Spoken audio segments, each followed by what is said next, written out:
Okay, so, whoa! Chickens are a little out of control. It's okay.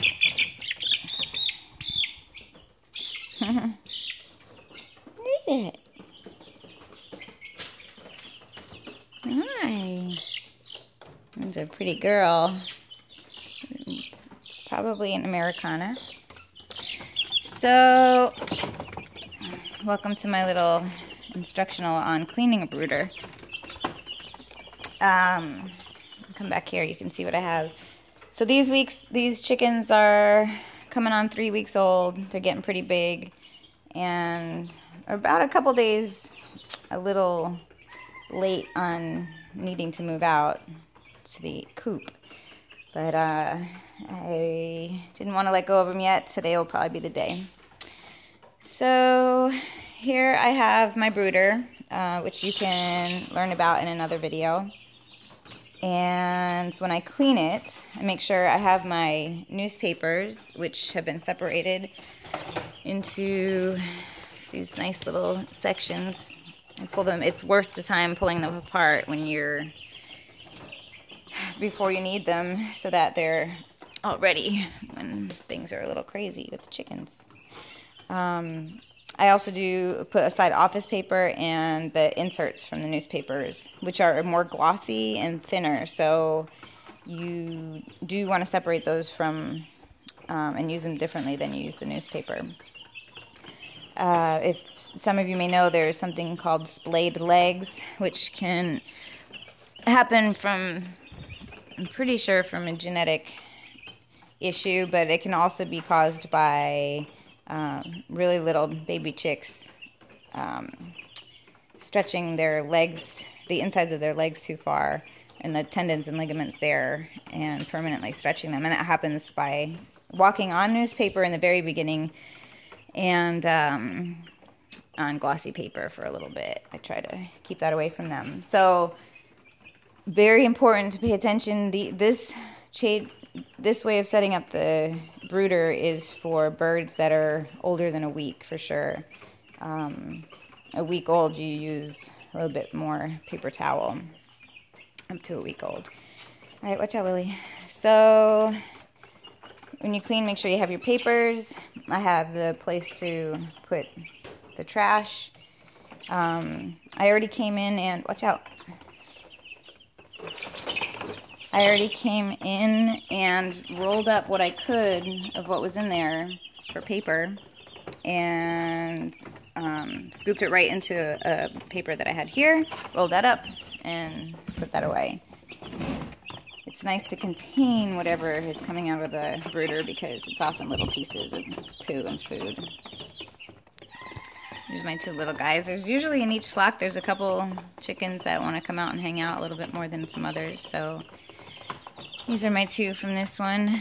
I think that one in the back is the Easter egger, and I suspect that this one is too, though she may be a cross between a gold sex link and an Easter egger. Okay, so the other thing that I wanted to point out is I also put paper aside, the more glossy paper, to remove the food and the water.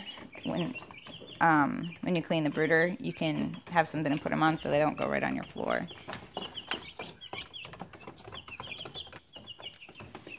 So what's left in there is really hard to pick up, and this does not happen until when you're getting close to 3 weeks. Usually it rolls up really nicely and contains paper that you laid it in, but at this age they're scratching so much that they scratch away the whole base of what's in there. So that's when I come in with this, and I do this twice a day. You scrape the material that's in there. But like I said, you don't have to do it twice a day for weeks. It's the last couple days, and by now they probably should be out in the coop with their heat lamp. But I've been having too much fun with them. So I'm going to scrape this up and show you what I do next. Okay, so after scraping up a good amount of the debris with this piece of cardboard, I put it into a pile here, and then I'll just take that, roll it up.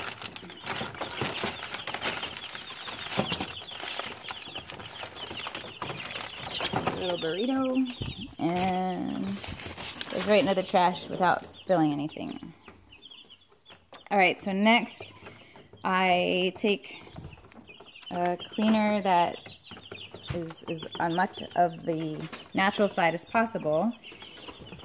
And with cleaning any kind of chemicals or anything around the birds, I try to keep it really as natural as possible because they have sensitive cardiovascular systems. And if you can imagine anyway, they're teeny tiny, and these little particles of chemical are bigger to them than they are to us. And I come in with the paper towel and take up more of the debris. And just scoop up as much as I can. And I'll spot clean and scrape up some of this other stuff. But really, this is like worst case scenario. Really should not. It'll get this, the way that, the method that I use, it'll get a little bit dirty like that once this brooder is in the coop, which it will be probably today. But it's not as bad. You will see. So once that is cleaned up, we take the newspapers that you've opened and lay those down into the coop. So I'm going to do that next step. Ooh, where are you going? Alright, so I put down the first layer, and then I just try to, and I put them in a way that you can kind of roll the whole thing up. And then I come in and, reinforce with different pieces. At this stage, I feel like their legs are strong enough to handle the more glossy stuff. So I'll come in with that. However, I find that with this glossy stuff, their poo just kind of slides around more. But if you have something that seems more porous, like I'll put another layer of newspaper on top of this, or that's when I'll come in and take some paper and just put out a little bit of paper. And you don't want to do it too thick because, first of all, in like an hour I'll come back and this will, all that clean stuff I put down will have poo on it. So I'll come in and put another layer, usually more layer like this kind of paper, to cover up the mess that they've made so they're not laying all in it. But yeah, you want to keep it thin enough so you can roll it back up, roll it up to throw it out, and so that you can put on a couple layers without it, over the matter of a few hours, without it getting too thick. So, yes, once we've got that done, oh, and I always try to make sure that this kind of harder paper is at the edge of their food and their water, because they'll scratch their food in their water. It seems gross, but you just reach in to their food thing, take their poo out, throw it in the trash, and of course thoroughly sanitize your hands after, and your phone. People don't think about this, but you're handling this feces and then handling your phone. So I often, well, always in this kind of situation, because you grab your phone and say, oh, I want to take a picture of these cute chickens, and then you really have bird poo on your phone. So after I handle the chickens and then handle my phone, I wipe the phone down with rubbing alcohol on a paper towel. or a tissue or something.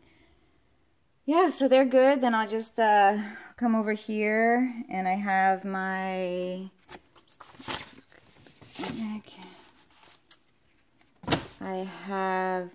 treats for them that I'll put out sometimes during points of cleaning to kind of distract them. We've got millet, white millet. It's awesome.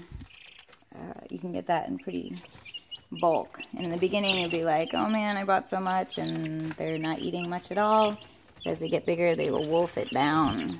I also have dehydrated or freeze-dried worms you get from Amazon. Okay, and here I have their food, which is just a regular chick starter from the store, from the feed store. Which of these come in? Usually I have a smaller thing to transfer it from the big container into here, but to do that. And then put their grit back out, which, okay,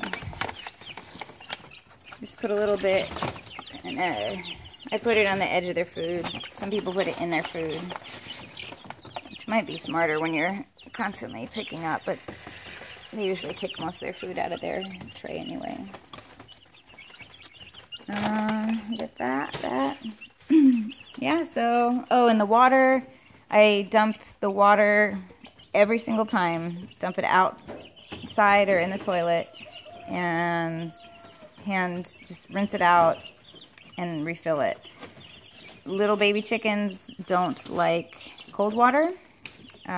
These guys, I'm not so consistent about the temperature of the water as I was when they were little, making sure they had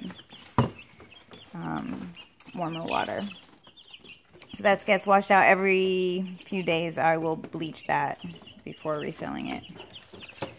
And that's it. So check out some other videos for more information about how to care for your chickens. Thank you.